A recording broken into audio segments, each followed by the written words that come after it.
और अब बात महाकुंभ में आए संतों के हठ योग की।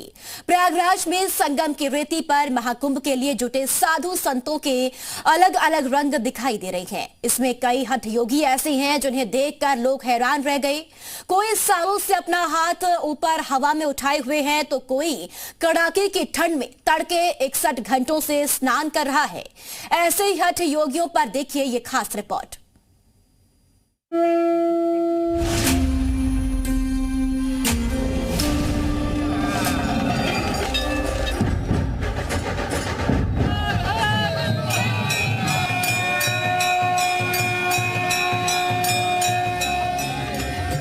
तेरह जनवरी से प्रयागराज में शुरू हो रहे महाकुंभ में साधु संतों के बीच कई ऐसे हठ योगी हैं जिन्हें देखकर लोग हैरान हैं। इन हठ योगियों का हठ ऐसा है कि इसे जिसने भी देखा वो चौंक गया। ऐसे ही एक हठ योगी है नागा साधु प्रमोद गिरी महाराज, जो समाज के कल्याण के लिए 21 दिनों में कड़ाके की ठंड में 108 घड़ों से स्नान के अनुष्ठान को पूरा करते हैं। तो वहीं महंत महाकाल गिरी जी महाराज ने अपनी तपस्या के लिए एक हाथ का ही त्याग कर दिया।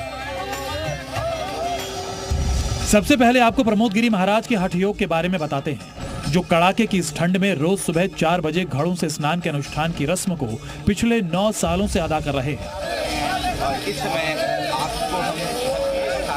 बताया गया कि इस अनुष्ठान को पहले उनके गुरु किया करते थे और उसके बाद से वो इसे कर रहे हैं।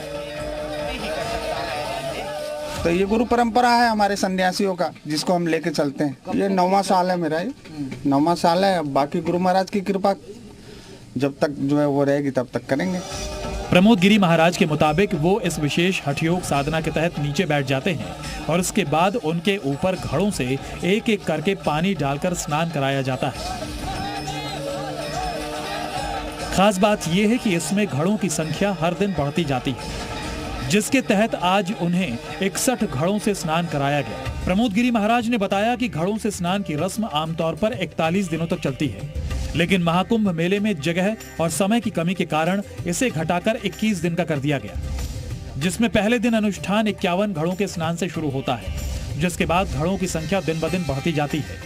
किसी दिन 3 तो किसी दिन 2 घड़े बढ़ा दिए जाते हैं और जब 21 दिन पूरे होते हैं तो 108 घड़ों के पानी से स्नान कराया जाएगा। रात को एक्चुअली ये 41 डेज का होता है, लेकिन यहाँ महाकुंभ मेले के अंदर जो है समय का और जगह का वो होने के वजह से हमने इसको 21 डेज का रख दिया। तो इसमें क्या अचानक जो है पहले दिन से ही 51 घड़े से जो है हमारा जलधारा चालू हुआ। रात को भर के रख देते हैं और सुबह आप लोग मेरे ऊपर डालते हैं, मैं वहाँ बैठ जाता हूँ। उसको आप जलाभिषेक बोले। बताया गया कि इस अनुष्ठान को मानवता और समाज के कल्याण के लिए बिना किसी स्वार्थ के किया जा रहा है। वहीं 14 तारीख को यह अनुष्ठान सबसे ज्यादा चुनौतीपूर्ण होगा, क्योंकि पहले घड़ों से स्नान होगा, उसके बाद सीधे अमृत स्नान करना होगा। नहीं, ये जन कल्याण लोक कल्याण के लिए होता है। बाकी हमारे इसके पीछे कोई लोभ लालच नहीं है। हाँ, हम लोग नागा लोग हैं, आपको पता है। पहले भी मुगल के समय में नागाओं ने जो है कई बार युद्ध लड़के जो है भारत को अपने वो किया है।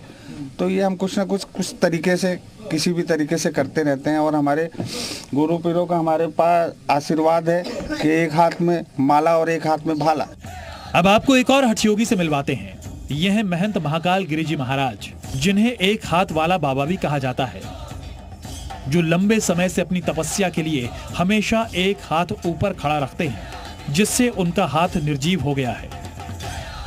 9 साल हो गया, हाथ नीचे नहीं हुए। उड्डू तपस्या है, उड्डू भाव, इसका त्याग दिया, इसका कोई काम नहीं।